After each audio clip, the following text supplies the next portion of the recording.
Hi, my name is Jessica, and I'm a senior instructional designer at Landing AI. In LandingLens, you can quickly and easily compare model performance across multiple datasets in a single project. Let's see how this works. First, open the Models tab. Click Add Evaluation Set. If you already dismiss this message, like this, you can simply click the plus button. Select a snapshot.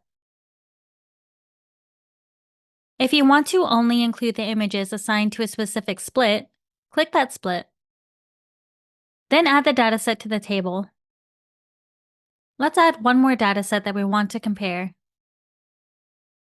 LandingLens creates two columns for the datasets. Scroll over on the table to see them. Now that we have two datasets to compare, hover over these cells and click Evaluate for both datasets.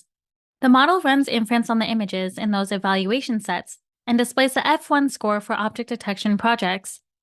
If you have a classification project, you'll also see an F1 score. However, if you have a segmentation project, you'll see an IOU or intersection over union score. After the model is done running, you can click the percentage to open the performance report, and that's how you compare models. Visit the Landing AI Support Center and community for more information.